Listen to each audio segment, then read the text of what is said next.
Livro de Números, capítulo 16. Eu vou ler do verso 8 ao verso 11.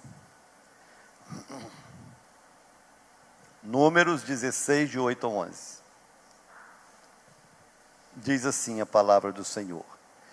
E Moisés disse a Corá: ouvi, filhos de Levi, parece-vos pouco que o Deus de Israel tenha vos separado da congregação de Israel, para vos trazer a si, para fazer o serviço do tabernáculo do Senhor, e para estar diante da congregação para ministrar-lhe, ou para servi-lo? E ele vos trouxe para perto dele, e a todos os teus irmãos, os filhos de Levi, contigo.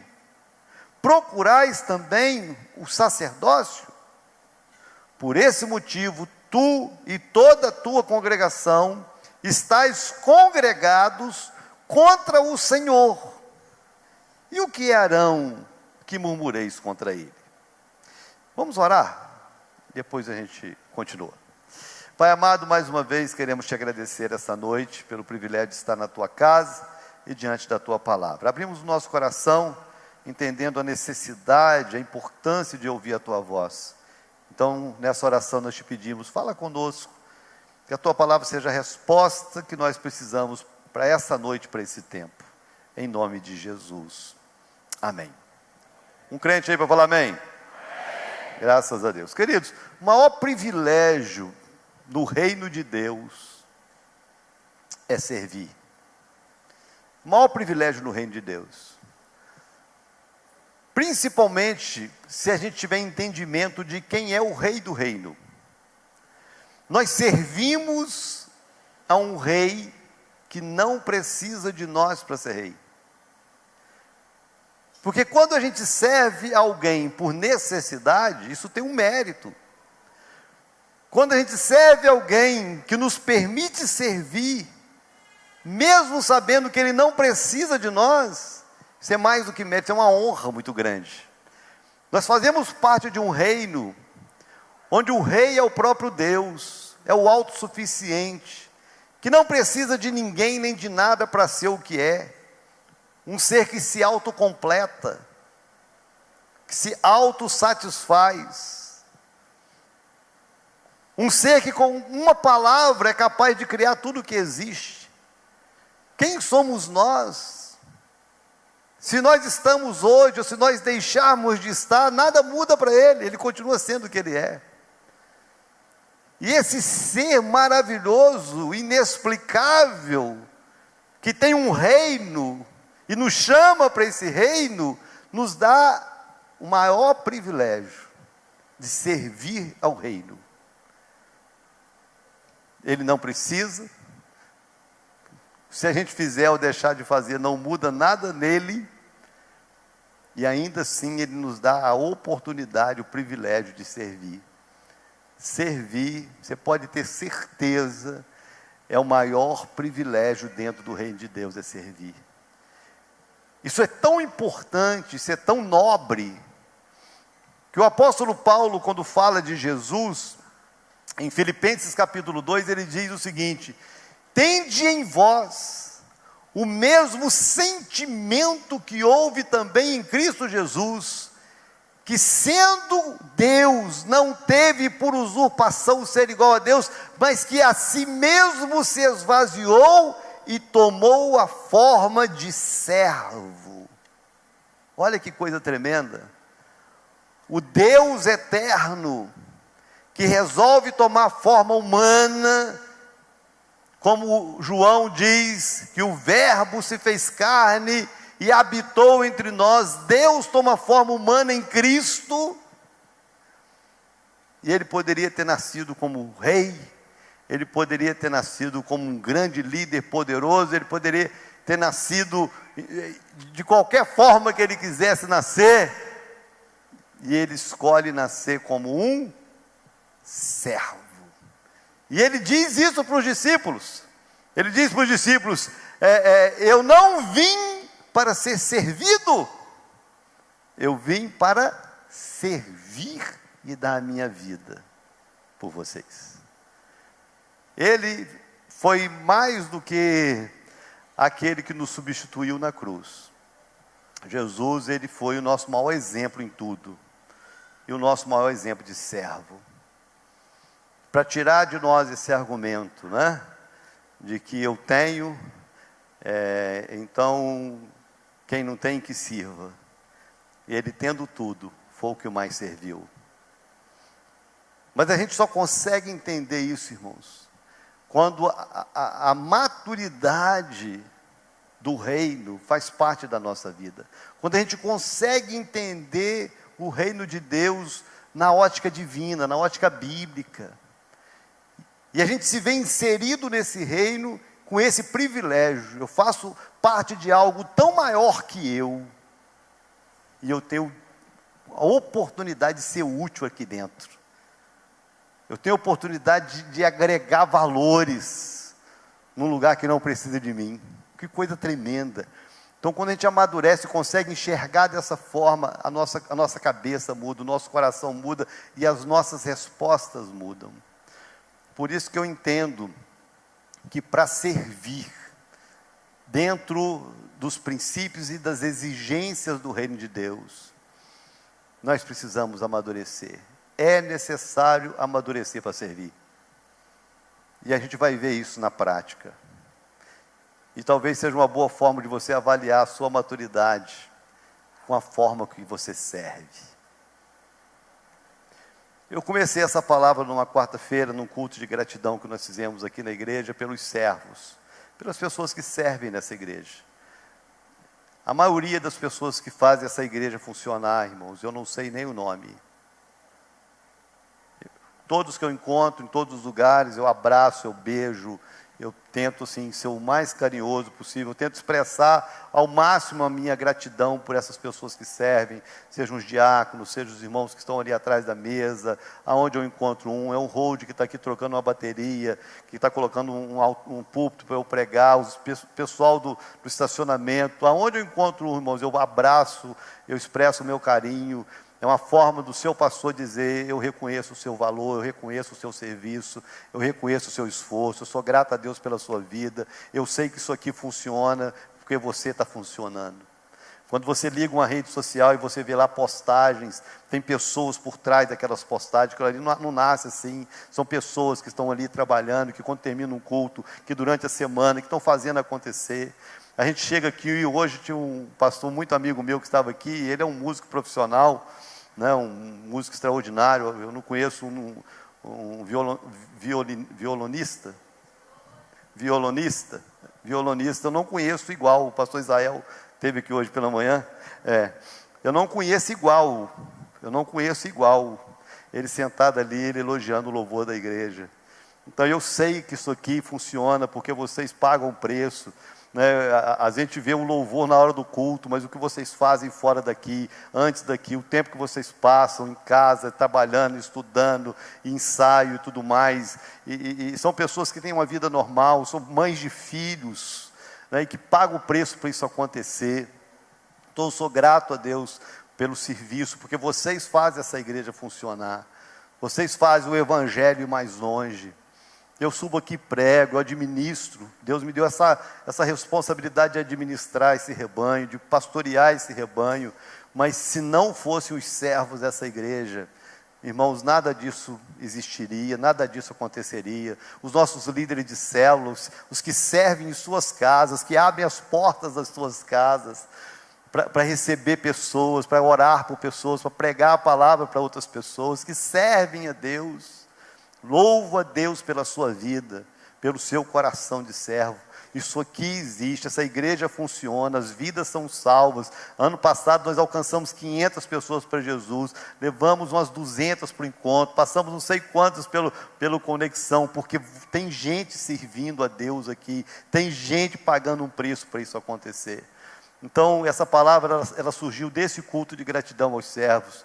E eu queria repetir uma prática. Nessa noite de quarta, nós demos uma salva de palmas para os nossos servos. Eu queria repetir isso. Eu queria que a igreja aplaudisse nessa hora a todas as pessoas que servem a essa igreja, estão lá no estacionamento, que estão lá em cima, que chegam mais cedo, que vão ficar até mais tarde, que servem com alegria, não ganham para servir, enfim, tem um coração, prazer em servir.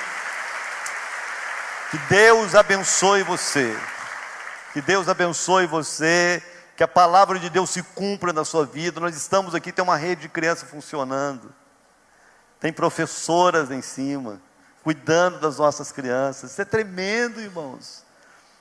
Nós estamos aqui, tem gente que está tomando conta dos nossos carros no estacionamento. Isso é tremendo. Isso é tremendo. Pessoas que estão dispostas a pagar um preço para que outras pessoas sejam abençoadas. O nome disso é maturidade. A maturidade para servir. Eu vou tentar ser rápido. Dificilmente eu consigo. Hoje eu passei da hora, o culto terminou a meio-dia. Mas eu vou tentar ser rápido, né? Até mesmo porque quem esteve na quarta-feira que eu comecei essa mensagem já pegou o fio da meada. Porque eu parti de um texto, irmãos, eu não li esse texto à toa, eu parti de um texto que mostra uma resposta errada no serviço a Deus. Uma resposta errada. O líder Moisés chamando a atenção de um levita chamado Corá. Corá era da família dos coraitas, uma das famílias da tribo de Levi, que Deus havia separado para servi-lo no templo, na manutenção do tabernáculo. E Corá, ele se rebela contra Arão, que era o sacerdote. Então Moisés repreende Corá com essa palavra aqui: Corá, você está achando pouca coisa, você está achando coisa pequena, você está achando coisa sem valor, servir a Deus? Você quer a posição do outro? Você quer o lugar do outro? Você quer ser o Arão? Você não está contente só com o privilégio de estar varrendo o chão? Você não está contente só com o privilégio de estar cuidando do tabernáculo? Você está achando pouco? E Moisés repreende Corá, porque o coração de Corá se rebelou contra o sacerdote. Não vou entrar em detalhes, depois você ouve a mensagem da manhã, ouve a mensagem que eu ministrei na quarta-feira, quando eu comecei, que está mais detalhado essa explicação do texto. Mas aqui, quando Moisés chama a atenção de Corá, Moisés mostra que existe sim uma resposta para aqueles que querem servir a Deus. E eu queria citar alguns exemplos, alguns personagens bíblicos que acertaram e que também erraram nesse projeto, nesse intento de servir ao reino de Deus. E o que a gente aprende com eles? Primeira coisa o primeiro que eu queria citar foi Josué. E Josué me ensina a servir sem expectativa de ser honrado. Presta atenção em cada lição dessa, irmãos, porque a nossa geração é uma geração tão doente, irmãos. Quando a Bíblia fala da nossa geração, gera em nós até uma falta de esperança. Uma geração egoísta, narcisista. Essa semana eu estava assistindo, junto com a minha esposa, uma cenazinha daquele filme, O Advogado do Diabo. E o advogado e o Satanás falando: eu sou humanista, eu amo o ser humano. É uma sociedade humanista, o homem é o centro das coisas, o centro das atenções. As pessoas gostam de ser o centro das atenções. Tira uma foto, posta no Instagram e de 5 em 5 minutos fica olhando quantas pessoas que curtiram, quantas pessoas que comentaram. Uma sociedade assim, sem valores, que está se perdendo. Uma sociedade formada por pessoas que, se não for elogiada, fica depressiva. Se não for elogiada, fica triste. Pessoas que estão saindo das suas igrejas, pessoas que não têm vínculos mais com as suas igrejas, pessoas que estão abandonando família, destruindo casamentos, simplesmente porque o outro não elogiou. As pessoas estão se perdendo nessa busca desenfreada por alcançar, por conquistar a honra. Sendo que honra, irmãos, não é algo que eu conquisto. Honra é resultado de uma colheita. Honra é resultado de algo que eu faço. Não é o resultado de briga. Eu não vou brigar para ser honrado. Eu vou semear e a honra vem. E Josué foi um exemplo disso. Eu vou ler os textos para você. Vamos lá, Êxodo 33, verso 11. Fala um pouco desse Josué. Quem foi esse Josué? Êxodo 33, 11 diz o seguinte: e o Senhor falava com Moisés face a face, como um homem fala com seu amigo. E ele voltava novamente ao acampamento. Mas seu servo Josué, o filho de Num, um jovem, não se apartava do meio do tabernáculo. Quando Deus levanta Moisés, e Moisés lidera a nação de Israel por 40 anos, já virou até novela da Record, né? 40 anos liderando uma nação no deserto. Não tem como você liderar sozinho, você tem que ter equipe, você tem que ter pessoas ao seu lado. E às vezes você não escolhe pessoas, pessoas escolhem servir você. E Josué foi alguém que escolheu servir Moisés.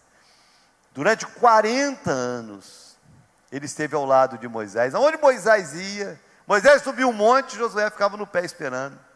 Moisés entrava para orar, Josué ficava na porta esperando. Se o acampamento fosse erguido para ser montado no outro lugar, Josué desmontava a tenda de Moisés, conduzia a tenda e montava onde tivesse que ser montado. Ele servia, estava ali para servir. Você não vê em nenhum momento Josué preocupado com elogios, com reconhecimento. Josué assistiu um monte de gente se rebelando contra Moisés. Josué assistiu companheiros, príncipes como ele, se revoltando contra Deus. Ele foi um dos 12 espias, enviado para espiar a terra de Israel, a terra da conquista, a terra da promessa. E ele vê 10 companheiros se rebelando contra Deus, se rebelando contra Moisés, o líder, e ele nunca se envolve. Ele só estava ali querendo servir. Até uma coisa que a gente aprende, né, irmãos? Quem está servindo não tem tempo para se rebelar. Quem tá servindo não tem tempo para murmurar. Quem tá servindo não tem tempo para se envolver com coisa errada, com ingratidão, com insatisfação ou com bobagem, seja ela qual for. As pessoas, quando ficam desocupadas, elas começam a criar maneiras de arrumar problema. É assim que funciona a vida. Dentro da igreja é assim, dentro da família é assim, dentro das empresas é assim que funciona. Então você vê um Josué que não está preocupado com honra, não está preocupado com reconhecimento, ele só quer servir. Agora isso é tão tremendo, irmãos, porque chega num certo momento, Moisés já velho, porque a história de Moisés é assim, né? Quando ele se manifesta pela primeira vez, lá no Egito, ainda no Egito, ele tinha 40 anos. É quando ele defende lá um judeu, ele mata um egípcio e ele tem que fugir para o deserto. Ele tinha 40 anos. Ele fica 40 anos no deserto. 40 anos ele forma uma família, ele se casa e estabelece a vida dele. Aos 80 anos, Deus aparece para Moisés numa sarça ardente. O ministério de Moisés começa aos 80 anos de idade. Ele liberta o povo e leva o povo para o deserto. Caminha no deserto com esse povo por mais 40 anos. Moisés tem 120 anos. 120 anos. E nos últimos 40 anos, quem esteve ao lado dele foi Josué. Existia uma expectativa de que Moisés entrasse na terra, o maior líder da história, que Moisés conquistasse a terra, que Moisés partisse a terra para a nação de Israel. No meio da caminhada, Moisés dá um vacilo, Deus dá uma ordem, ele faz do jeito dele, e ele fica fora da terra. Quando Deus chega para Moisés e fala: Moisés, você não vai entrar na terra, você não me honrou diante dos filhos de Israel. A primeira preocupação de Moisés foi: Senhor, quem é que vai à frente desse povo? E Deus já tinha uma pessoa. Deus já tinha alguém. E Deus não olhou para a nação e procurou lá o mais capacitado, o mais eloquente. Deus não olhou isso. E com certeza tinha. Deus poderia ter escolhido um grande levita, um grande sacerdote, um descendente de Arão, que estava ali à frente, já um grande líder. Não! Deus escolhe aquele que estava servindo o tempo todo. Que nunca se preocupou em aparecer, em ser honrado em nada, mas estava ali com o prazer de servir. Então Deus levanta Josué. A maturidade, irmãos, do serviço está quando nós servimos a Deus sem esperar a honra. Se vier, glória a Deus que venha. Se não vier, irmãos, o servir já é a honra. Tem alguém entendendo? Eu aprendo isso com Josué. Segundo, aprendizado ou lição sobre maturidade para servir, essa é negativa. Nós vamos aprender com um rapaz, com um jovem, um servo de um profeta chamado Geazi. E Geazi me ensina a avaliar a minha motivação em servir, que é algo que todo maduro precisa fazer. Tá certo? Se você não serve, se você não é útil, você precisa fazer uma avaliação. Por que eu não estou sendo útil? Por que eu não estou usando do talento que Deus me deu para abençoar a vida de outros? Você precisa avaliar isso, porque você vai descobrir que existe egoísmo no seu coração, existe imaturidade nas suas respostas, existe infantilidade nas suas atitudes. Você precisa avaliar se você não serve. Agora, se você serve, você também precisa fazer uma avaliação. Qual a motivação que te faz servir? Qual a motivação que te faz querer se envolver com algo? Qual é essa motivação? Porque Geazi me ensina que é possível a gente servir com a motivação errada. Vou ler o texto para você. Vamos lá? Segundo livro de Reis, capítulo 5. Segundo livro de Reis, capítulo 5, verso 20 ao verso 27.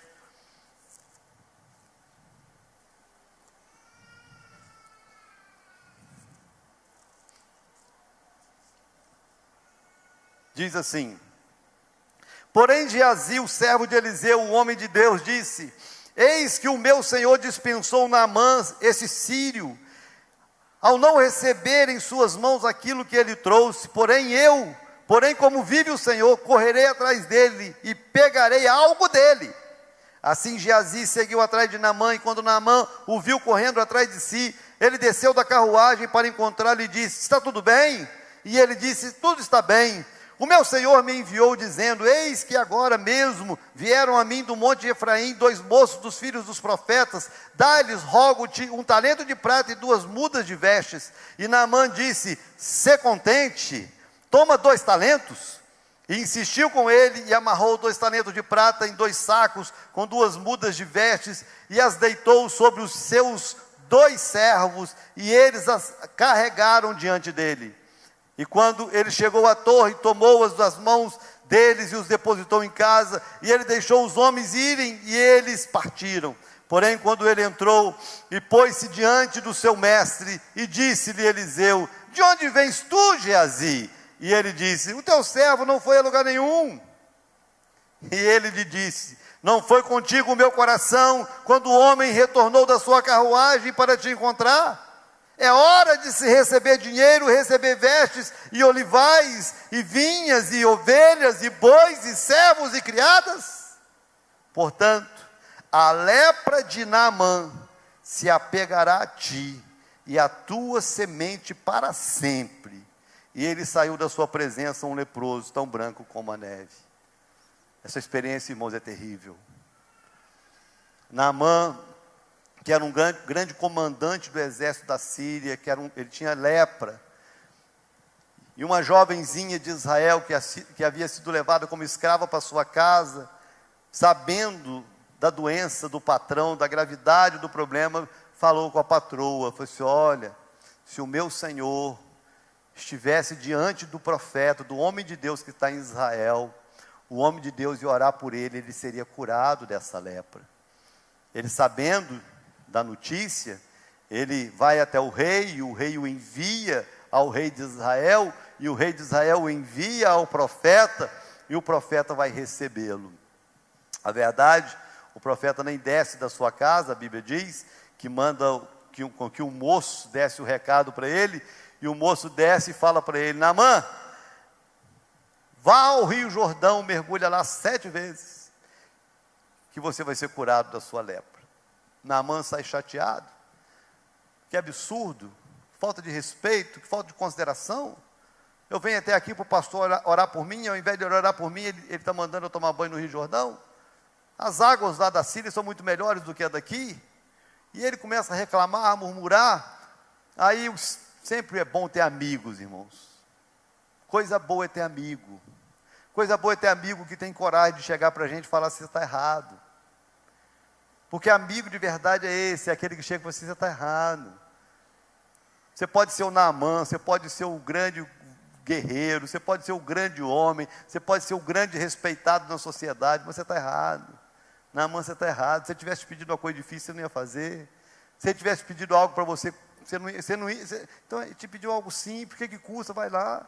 É só ir, é só mergulhar. Aí ele se vê assim, constrangido, convencido de que era uma incoerência ter ido até ali e não seguir a direção do profeta. Então ele vai, desce ao Rio Jordão, mergulha 7 vezes, e quando ele levanta do 7º mergulho, a Bíblia diz que a sua pele era como pele de bebê. Não foi apenas curado da lepra, foi um tratamento dermatológico, irmãos, milagroso. Já falei que esse ano, quando ele for para o Jordão, vou fazer essa oração. Todo mundo que mergulhar no Jordão esse ano comigo vai voltar de lá com a pele igual de bebê. Vai chegar lá com cara de 40, vai voltar com cara de 15.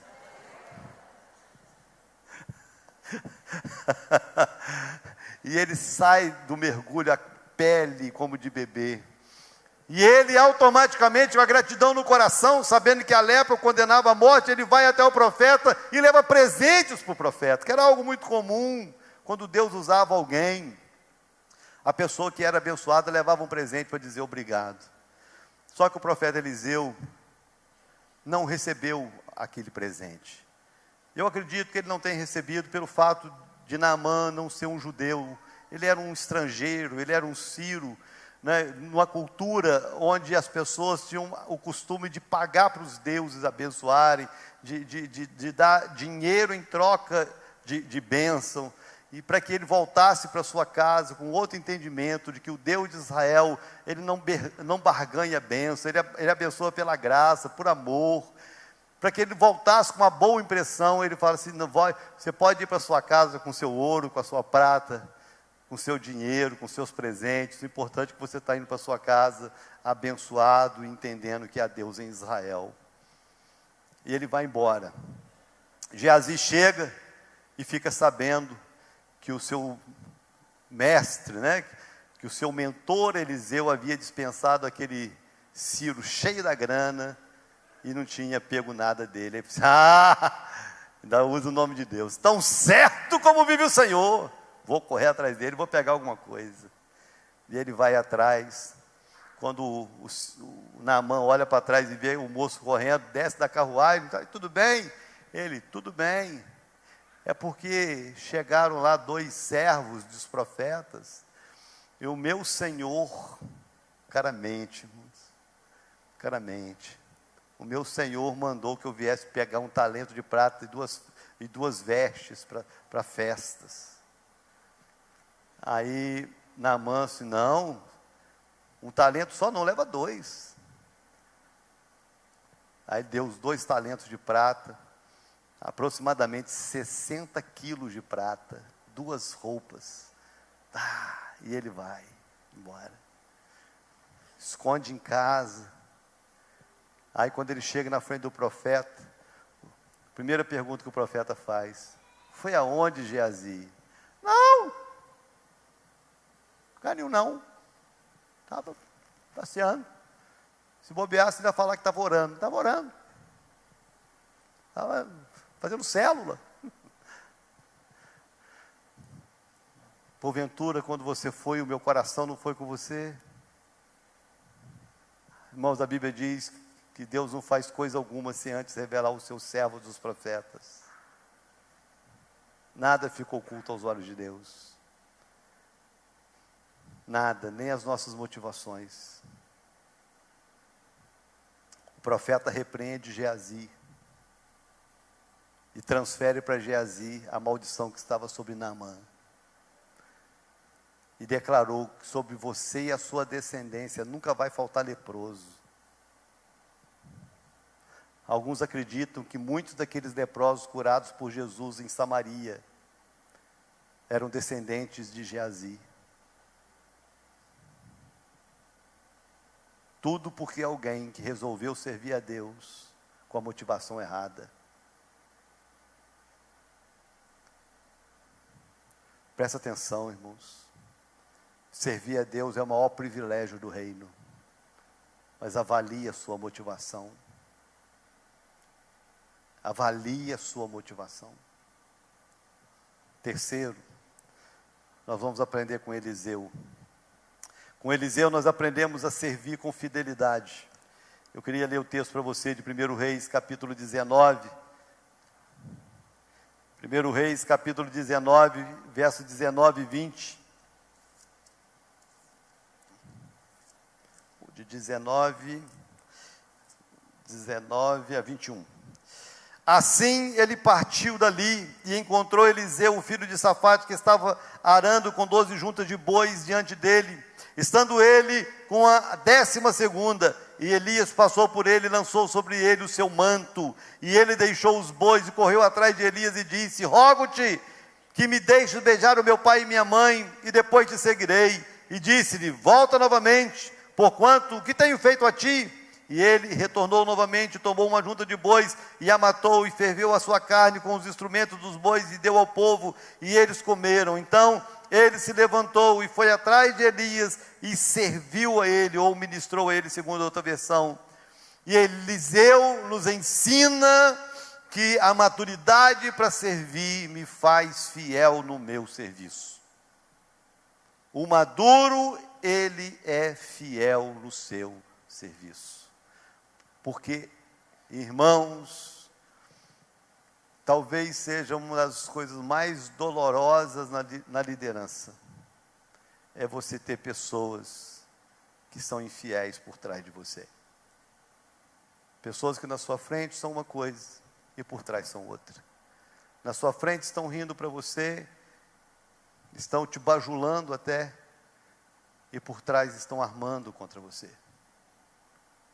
Eliseu foi um exemplo de fidelidade. E dentro de um contexto muito desafiador, porque quando Elias joga a capa sobre Eliseu, presta atenção nessa palavra. Quando Elias ele joga a capa sobre Eliseu, Eliseu já sabia o que tinha acontecido. Ele já sabia, quando a capa caiu sobre ele, ele já sabia que a partir daquele momento a vida dele já não era a mesma. Que estava sobre ele um manto. E que manto era esse? Era o manto de um profeta. Ele já sabia daquilo ali. Ele já tinha entendimento que a partir daquele momento tinha uma unção sobre ele.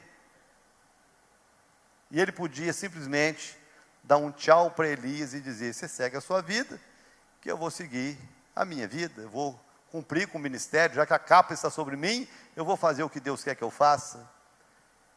E podia despedir Elias. Elias ia terminar o que ele tivesse que fazer e Eliseu ia seguir a sua vida. Se Eliseu não tivesse sido fiel a Elias, Eliseu nunca teria tido a experiência de receber uma unção dobrada do maior profeta que já pisou na terra, que foi Elias. Simplesmente porque ele decide servir a Elias e ser fiel a Elias até o dia que Elias foi arrebatado, foi levado para o céu. E é interessante porque Elias, ele coloca Eliseu à prova algumas vezes.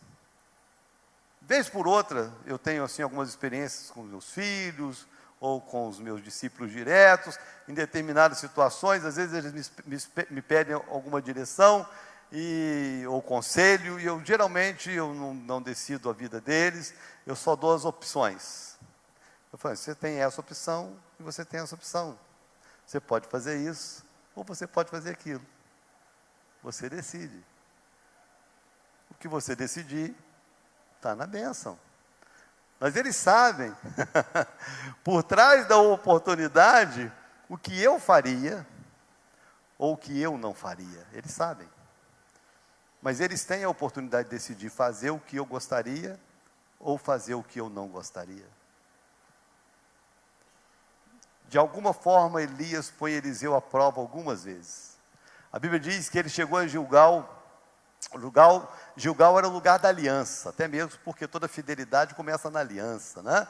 Se não tem aliança, não tem a que ser fiel. Então ele vai até Gilgal, o lugar da aliança, e ele chega para Eliseu e fala: Eliseu, o Senhor me enviou a Betel, mas você fica aqui, eu vou a Betel e volto. Eliseu virou para Elias assim: tão certo como vive o Senhor, e vive a tua alma, aonde você for, eu vou junto. Então tá bom, mas se você quiser ficar, pode. Não, eu faço questão de ir. Afinal de contas, eu estou aqui para servir. Não tem como eu servir longe. Só se serve se estiver perto. Quem está longe nunca serve. Então eu vou estar perto. E ele então vai até Betel, de Betel vai para Jericó, de Jericó vai para o Jordão, e em todo o tempo a palavra era: eu estou indo, mas você não precisa ir. E ele falou assim: não, tão certo como vive o Senhor, eu vou.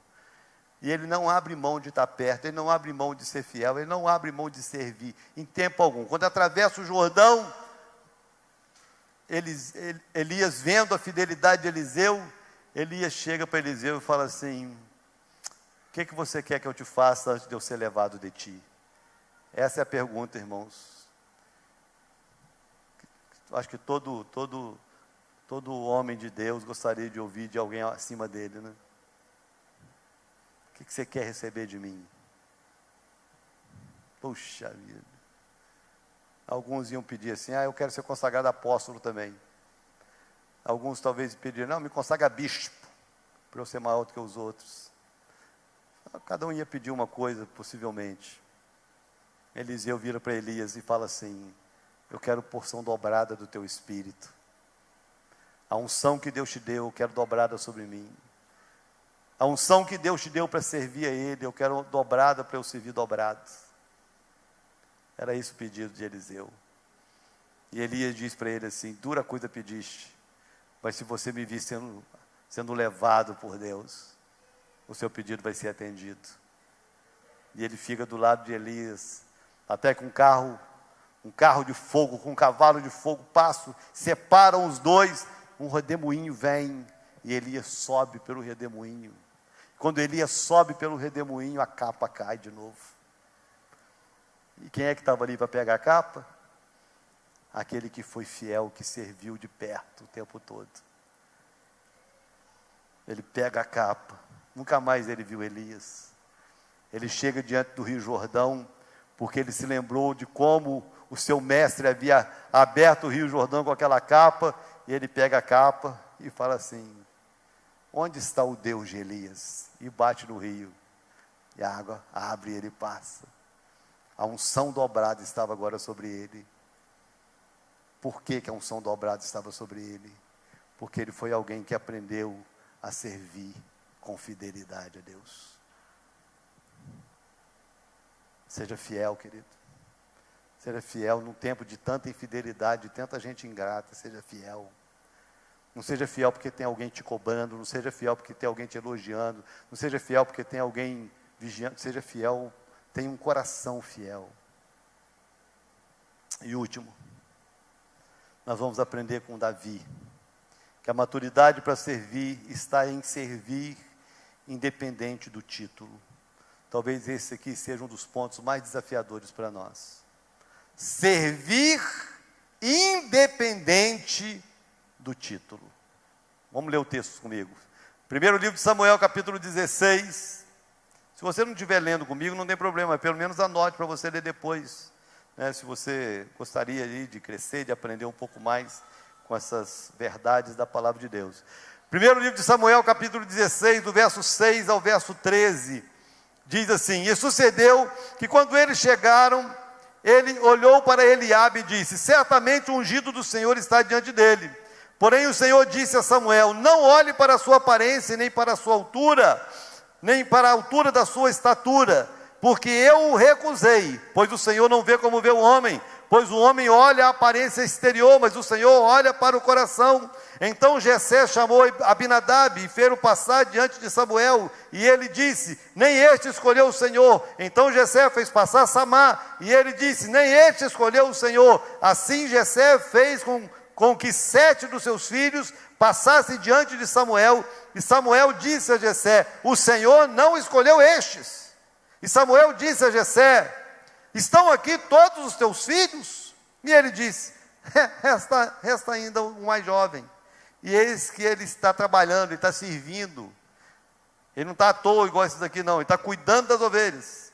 E Samuel disse a Jessé: mandai trazê-lo, pois não nos assentaremos até que ele venha aqui.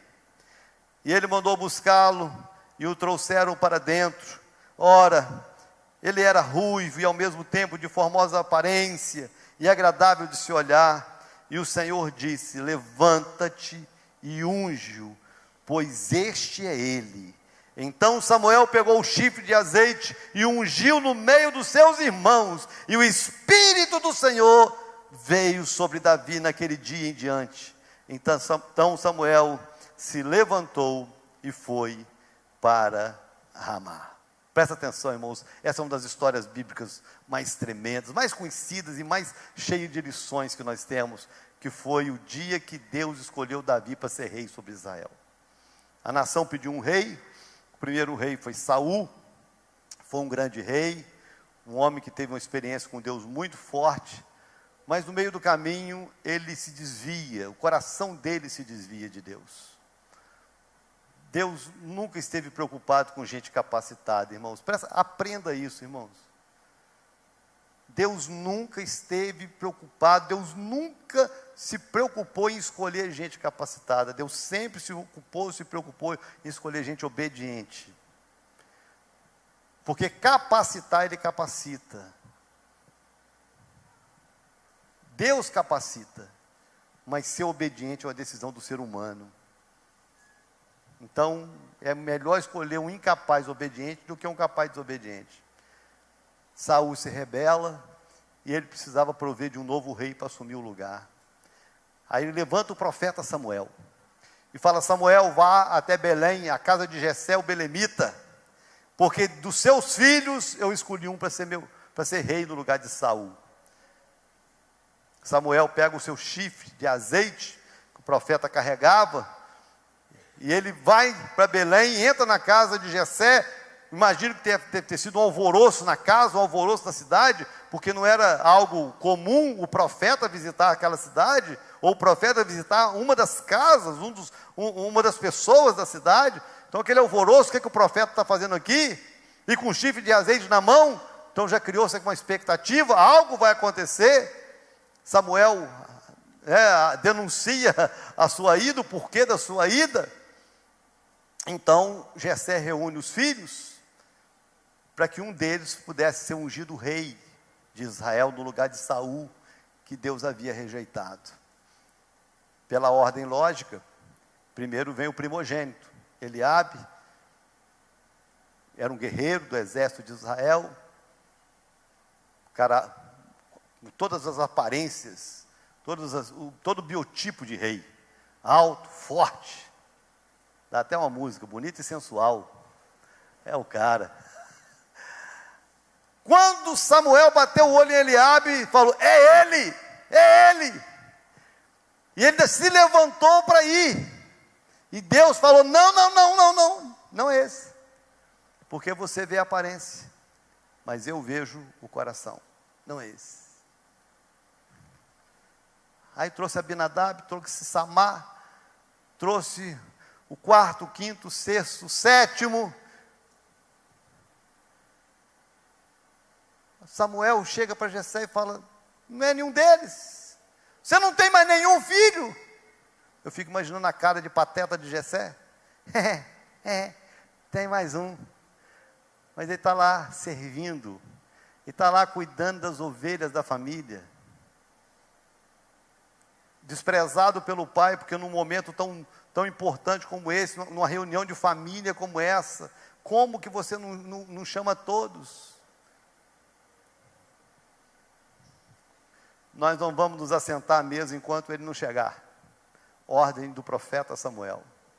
Vamos lá chamar Davi. Imagino que não deve ter dado tempo de Davi tomar banho, nem ter trocado de roupa, nem ser arrumado, nem nada. Pegam Davi lá do meio do pasto, cuidando das ovelhas, chega ele em casa, a festa armada, os irmãos tudo cheirosinho, e ele todo fedido, os irmãos tudo com roupa de festa, e ele com roupa de pastor, cuidando de ovelha. Quando ele entra pela porta, o menino ruivo, 17 anos de idade, Deus fala, é ele. Ele pega o chifre, move o chifre e vai, e derrama o óleo sobre a cabeça. Todos sabiam, o filho de Jessé foi ungido rei sobre Israel. Todos sabiam. O que acontece a partir dali? Hein? Ele volta para cuidar das ovelhas do pai. Ele volta para o pasto. E todas as vezes que o rei ficava endemoniado, porque o que aconteceu foi que quando o óleo cai sobre a cabeça de Davi, a unção que estava sobre Saul vem para ele. A unção de rei estava sobre ele. Deus já havia legitimado, ele já era o rei. E quando a unção e o Espírito de Deus sai de Saul, um demônio começa a tomar a vida de Saul. E todas as vezes que o demônio perturbava Saul, quem é que ia lá expulsar o demônio? O Davi. Davi ia lá tocar a harpa para o demônio sair. Ele terminava de tocar a harpa, expulsava o demônio, mas não se assentava no trono. Ele voltava para servir. E serviu o pai. Quando o pai precisava de um menino para dar recado, era ele. Quando o pai precisava de um menino para mandar o queijo para o comandante, era ele. E ele só servia. Depois de servir o pai, ele foi servir o rei. Ele podia bater no peito e dizer, eu vou servir Saul, Saul é um rejeitado. Teve a oportunidade de matar Saul 2 vezes e não matou. Mesmo ele sabendo que Deus havia rejeitado Saul, mesmo ele sabendo que Deus já havia o escolhido para ser rei no lugar de Saul, ele podia ter feito, mas ele não faz, ele simplesmente continua servindo. O título não pode ser mais importante que a unção. O dia que o título for mais importante que a unção perdeu o seu sentido. E ele usa dessa unção, ele vence guerras, ele derruba gigantes, ele conquista cidades, ele conquista nome, ele é respeitado, as mulheres cantam a respeito dele. Saul matou os seus milhares, mas Davi seus 10 milhares. Mas ele ainda não era rei.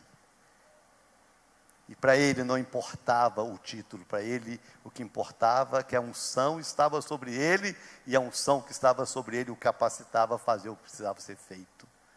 O dia que nós aprendermos isso, irmãos, a nossa vida muda. O dia que nós entendermos isso, nós vencemos essa vaidade do título, a vaidade da posição, do reconhecimento. Eu estava falando hoje de uma palavra que eu ouvi de um pastor, eu já passei por situações parecidas, ele falando que ficou uns 25 anos sem encontrar um amigo que tinha estudado com ele no seminário. Ele não falou o nome, ele criou um nome na hora, né, para não expor a pessoa. Ele, depois de 25 anos sem ver o amigo, ele encontrou o amigo, todo feliz, fez festa com o amigo. João, há quanto tempo e tal, aquela coisa toda que a gente faz, né? E tem amigos, igual hoje o pastor Israel que estava aqui, a alegria que a gente tem, às vezes, de ver pessoas que a gente não vê há muito tempo, e na intimidade, né? Naquela, poxa, não sei se você é doutor, não sei se você é qualquer coisa. Eu tenho pessoas que foram minhas ovelhas, que são médicos, que são juízes, e eu encontro com todo respeito, né? Mas eu abraço um amigo, né? E ele viu um amigo, João, quanto tempo? Aí o cara chegou para ele e disse, João não, pastor João. Aí ele repreendeu lá o amigo, rapaz, o seu título é mais importante que o seu nome e tal, enfim. Mas as pessoas criaram essa vaidade, irmãos. As pessoas criaram essa vaidade, essa luta, essa briga por um título. abrindo mão de coisas muito mais preciosas. Não existe nada mais precioso, irmãos, do que a unção. Você já parou para pensar que Deus te deu unção? Você que é líder de célula, quantos líderes de célula tem aqui? Levante a mão, deixa eu ver. Você já parou para pensar que Deus te deu uma unção para cuidar de pessoas? Você já parou para pensar que através da sua vida, sabe-se lá quantas dezenas de pessoas vão para o céu porque Deus usa você? Você sabe lá quantas guerras espirituais foram vencidas na vida de discípulos seus porque você orou, porque você aconselhou? Quantos casamentos foram restaurados porque você parou para ouvir, para orar, para aconselhar essas pessoas? Porque tem unção de Deus sobre você.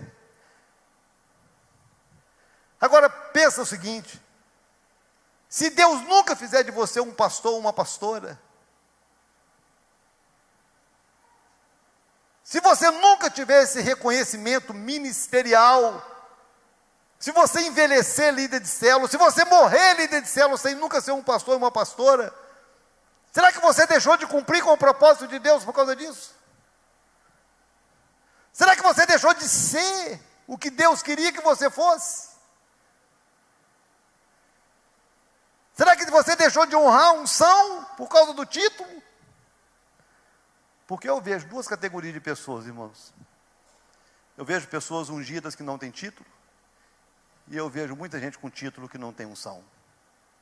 Quem você quer ser?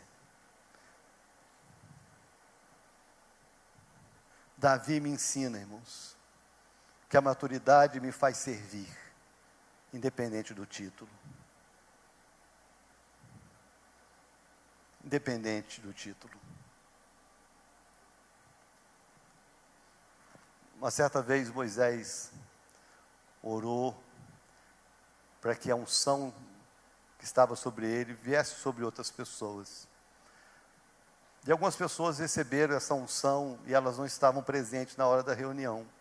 Elas estavam no acampamento e elas não foram naquela convocação. Aí as pessoas que estavam lá e viram, né, as pessoas que estavam ausentes da reunião profetizando, ficaram enciumadas por Moisés. Falaram: Moisés, olha lá, não foram à reunião e estavam lá profetizando também. Achando que Moisés ia ficar enciumado, né? Aí Moisés falou assim: quem dera que toda a nação profetizasse. Quem dera que toda essa igreja fosse apóstolos. Quem dera que toda essa igreja fosse de pastores e pastoras. Quem dera. Seria até muito bom que todos soubessem o peso que é ser isso. Mas entenda, irmãos, ainda que você nunca tenha um título, uma coisa está à sua disposição, que é a unção. E nunca se esqueça que a unção é mais importante que o título. Sirva com a unção que Deus te deu. Vou repetir, guarde isso. Sirva com a unção que Deus te deu. Se Deus te deu unção para ser líder de célula, sirva. Se Deus te deu unção para cantar, sirva. Se Deus te deu unção para tocar, sirva. Se Deus te deu unção para ser diácono, sirva. Se Deus te deu unção para varrer chão, sirva. Não fique preocupado se o título vem, irmãos. Só não negligencie a unção. Eu queria concluir essa palavra te dando 3 conselhos. Se você não guardar nada, guarde os 3 conselhos. Se puder anotar, anote. Primeiro, entenda a honra que é servir. Quando você entender a honra que é servir, não vai ter ninguém mais realizado nessa terra que você. A honra não é o elogio, não é o aplauso, não é o título. A honra é servir. Entenda a honra que é servir. Segundo conselho, aprenda a honrar quem serve e quem te serve. Aprenda a honrar quem serve e quem te serve. Aprenda a honrar esses irmãos que estão no estacionamento. Quando esse irmão chegar para você, chega o carro um pouquinho para cá, aprenda a honrar. Aprenda a honrar quando um diácono chega para você e fala, você poderia sentar na cadeira ao lado? Aprenda a honrar. Aprenda a respeitar quem está servindo e aprenda a honrar essas pessoas. Eu tenho, assim, uma experiência, eu vou compartilhar rápido. Tem alguns restaurantes na cidade, bons, né? Eu vou, sem querer fazer propaganda, vou acabar fazendo, mas o restaurante que eu mais gosto é de um amigo, né? que é o Aquário. Eu gosto muito do Aquário, o proprietário é meu amigo, sou muito bem atendido ali, gosto muito de estar lá. Não é um restaurante barato, né? Na verdade, um dos restaurantes mais caros da cidade. E você, para sentar lá com a família, 4, 5 pessoas, você pode preparar 200 contos, 250, 300, né? E se a mulher quiser comer petit gâteau, vai e passa um cadinho. E é assim que é, né? Mas a gente gosta dali, a gente é muito bem atendido, muito bem servido, né? Tudo é muito bom, e o proprietário é gente muito boa, gosto muito dele. Mas tem um menino que fica ali tomando conta dos carros. E ele é meio doidinho. Ele é meio doidinho, né? De vez em quando eu faço umas horas com a cara dele, né? E às vezes a gente sai dali, geralmente a gente sai do restaurante tarde da noite, né? 11 horas, meia-noite, a gente sai tarde dali. E ele vai até o carro, né? Para poder pegar a gorjetinha, né? Aí uma vez eu parei brincando com ele, falei assim, o que você quer, rapaz? Ele, nada? Se você não quer nada, então tá bom. Deu um abraço a você, tchau. Aí ele ficou todo sem graça, né? Aí eu falei assim, não, vem cá, eu sempre dou alguma coisa para ele. Sempre dou. Sempre dou. Sempre, sempre. Eu não só para ele, eu dou para o garçom, além dos 10%, eu sempre dou alguma coisa a mais. Porque eu sempre penso o seguinte, eu estou ali sentado e tem alguém me servindo. Eu estou aqui comendo. Tem alguém com fome lá fora tomando conta do meu carro. Eu vou gastar aqui R$200 numa refeição com a minha família. Eu tenho um carro de quase 200 mil encostado lá fora e tem um menino tomando conta dele para mim. A gente vai a lugares. Eu fui assistir alguns jogos de basquete nos Estados Unidos, que o estacionamento é $50, $60.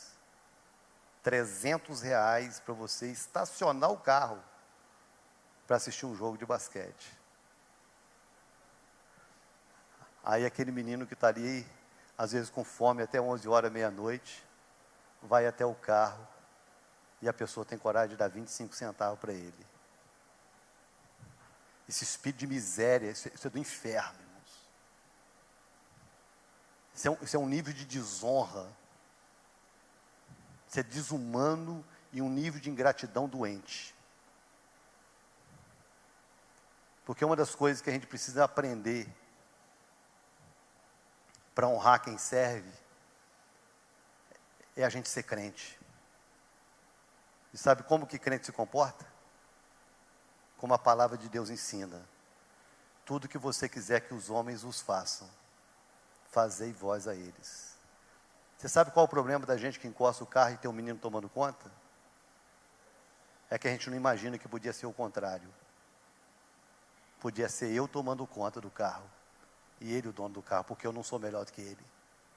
A prova é Deus me dá, mas isso não me faz melhor que ele. Experimenta um dia pegar uma nota de 10, de R$20 e dar para um menino desse. Experimenta fazer isso, porque eu já fiz. R$20 não faz diferença no meu orçamento. R$20 não muda a minha segunda-feira. Mas muda a vida daquele menino. Porque aquele menino, quando pega R$10, quando pega R$20, ele está vendo o leite que ele vai levar para casa, o arroz que ele vai comprar que ele não tinha dinheiro.